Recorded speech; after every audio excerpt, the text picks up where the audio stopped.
नन्निया जिंदाबाद नरे नन्निया है जिंदाबाद नन्ना ला ला ला ला ला ला ला धर के वर्षों चल चल भैया बोली ला। अरे छोड़ छोड़ ओहो चलते न बने आदिशक्ति फिल्म्स नकारी बरिया रे जी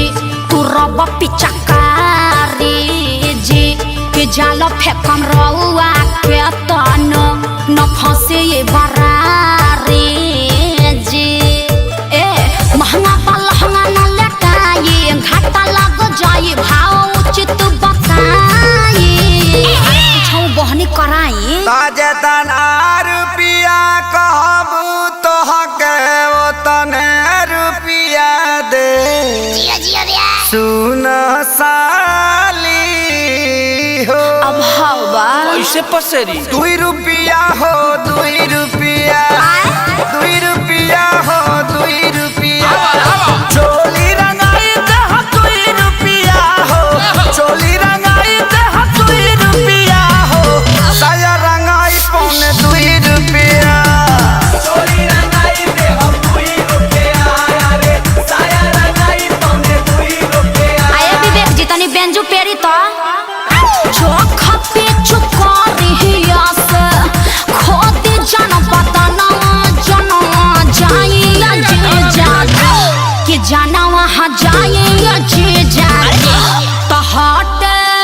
दोसरा के धनवा जनवा हा जाइया जे जागे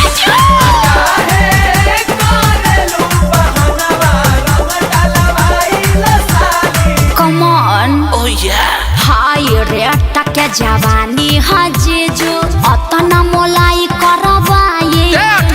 हजारा 2000 तक कुछाओ नइखे लाखों में हम बतियाए ना अरे नहीं करो ना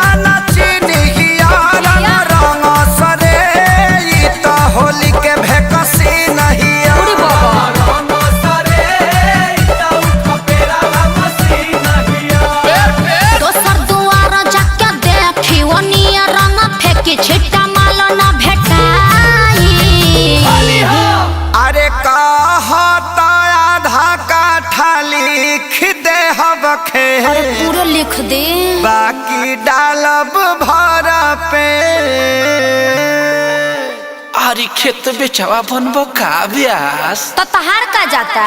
2 रुपया हो 2 रुपया फिर उहे बात 2 रुपया हो 2 रुपया चोली रंगाई दे हो 2 रुपया हो No. चोली रंगाई दे हो 2 रुपया साया रंगाई पौने 2 रुपया चोली रंगाई दे हो 2 रुपया रे साया रंगाई पौने 2 रुपया आया जीजा जी हरा सोहरा है बारी सके खजानावा करब हजी जहाँ तू ने हम अरे कौन पाके फेंको तड़े एकरा बहिन का बढ़िया देव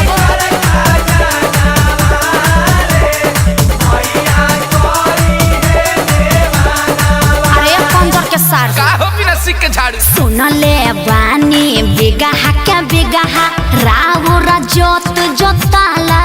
जी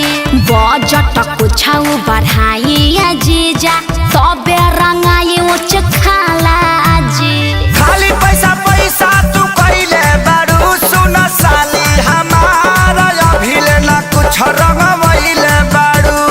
साली हमार गोरी किस्म से नाच खइले घेरा खइबा लोग अखिलेश खेसारी न पोल्हाई आकाश श्याम के बोलाई रंगाई आई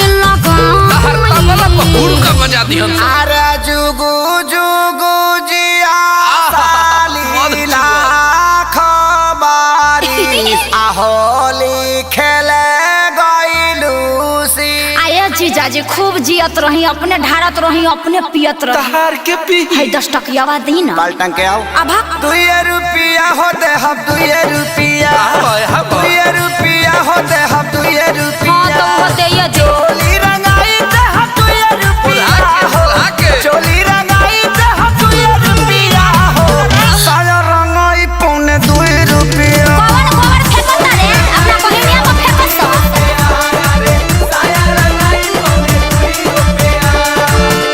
लहई चरनिया चोली किन के राज कर अपना हिट मशीन जीजा जी पर नाज कर।